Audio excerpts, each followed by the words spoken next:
सर्व विद्यार्थी मित्रांना नमस्कार। आपण अपूर्णांक या घटकामध्ये पावभाग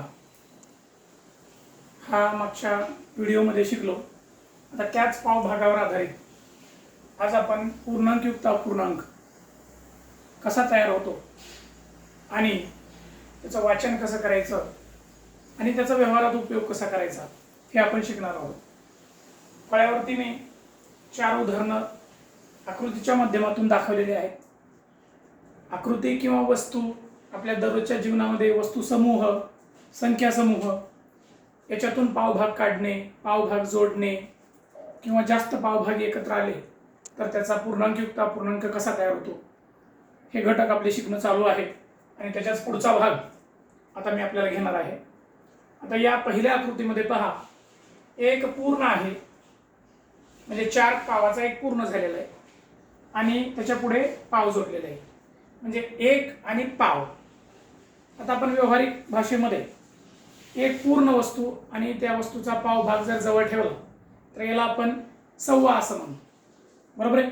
मग हे सव्वा व्यावहारिक भाषेमध्ये सव्वा असं वाचायचं आणि लिहायचं कसं बघा, एक पूर्ण 1, पाव भागाचा अपूर्णांक 1/4 म्हणजे 1 आणि पाव एकत्र केल्यानंतर 1.1/4 येतं आणि यालाच आपण म्हणतो सव्वा।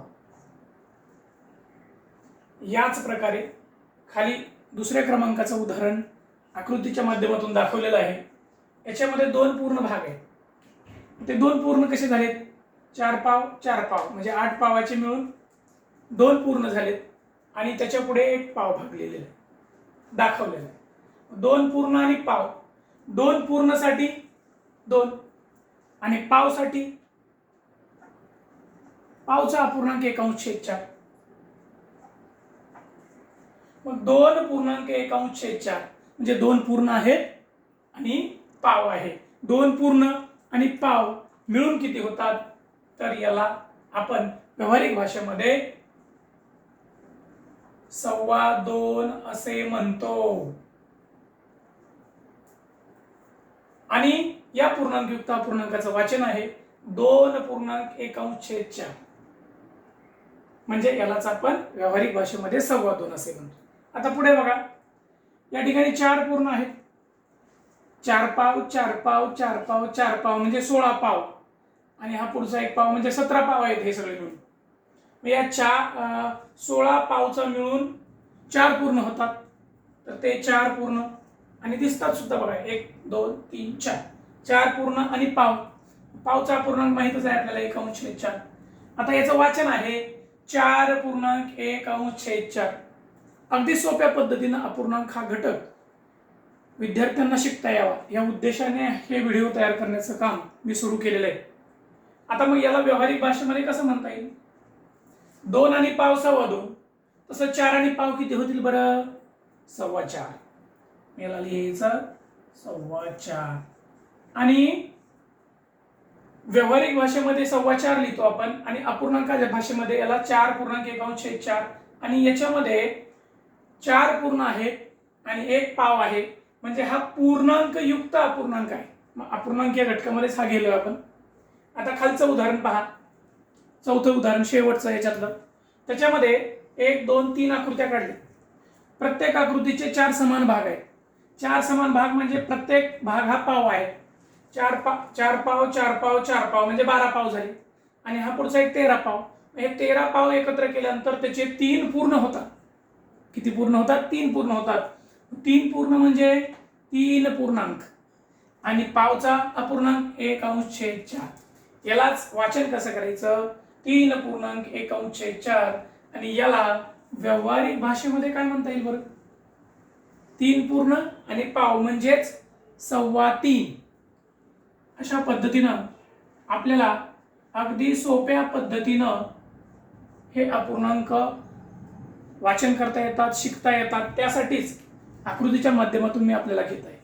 आता इथं 4 उदाहरणं झाले, 1 आणि पाव 2.25, 2 आणि पाव 2.25, 4 आणि पाव 4.25, 3 आणि पाव 3.25 सॉरी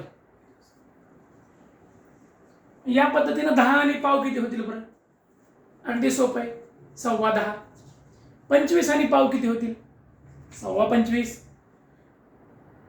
एका शेतकऱ्यानं सांगितलं की बाबा माझ्याकडे 3,500 रुपये आहे. आता 3,500 म्हणजे काय? 3,000 पूर्ण आणि पुढचे 5,000. आता 5,000 म्हणजे 1,000चा चौथा भाग म्हणजे 250.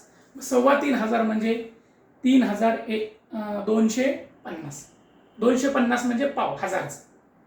तर अशा पद्धतीने हे अपूर्णांक आपल्याला शिकता येतात. आता याच्यासाठी मी आणखी काही अपूर्णांक इथं देतो बघा. अपूर्णांक रूपामध्ये 15.1 म्हणजेच याला आपण काय म्हणू शकतो? 15.25 म्हणजे याच्यामध्ये 15 पूर्ण आहेत आणि एक पाव भाग आहे. आता दुसरं दाखवतो मी 28.1. याला कसं वाचता येईल बरं? कसं सांगता येईल याला की 28 हे पूर्ण आहे आणि पुढे आहे पाव. पाव हा अंश आणि छेदाच्या रूपात लिहिला आहे. पूर्ण हा अंश छेदाच्या रूपात लिहायची आवश्यकता नाही, म्हणून याचं वाचन कसं होईल? 28. अगदी सोपं आहे आणि सोप्या पद्धतीनं या ठिकाणी मी तुम्हाला समजावून सांगत आहे. आता तिसरं एक उदाहरण घेतो मी. 19 पूर्ण आणि पाव, यालाच आपण व्यवहारी भाषेमध्ये म्हणतो 19.25. तर अशा पद्धतीनं हे पाव भाग जोडून तयार होणारे अपूर्णांक आणि पूर्णांकयुक्त अपूर्णांक अगदी सोप्या पद्धतीने आपण शिकले. तर तुम्हाला या घटकावरती पूर्ण भाग आणि पाव भाग, समजा तुम्ही 30 पूर्ण भाग घेतले, पाव भाग घ्यायचा, तर त्याचा पूर्णांकयुक्त अपूर्णांक तयार करायचा आणि त्याचं व्यवहारी वाचन या पद्धतीचं लिहायचं. समजा 90 पूर्ण आहेत आणि पाव आहेत, तर ते काय होतील? 90.25 होतील आणि त्याचा पूर्णांकयुक्त अपूर्णांक सुद्धा तुम्हाला लिहायचं आहे.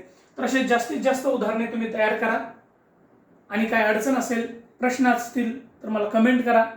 आणि या सोप्या माध्यमातून आपल्याला अपूर्णांक शिकण्यासाठी खूप मदत होणार आहे. आता पुढच्या व्हिडिओमध्ये आपण अर्धा भाग घेणार आहोत आणि त्या अर्ध्या भागाचे अपूर्णांक आणि अर्ध्या भागापासून तयार होणारे पूर्णांकयुक्त अपूर्णांक शिकणार आहोत. तर धन्यवाद.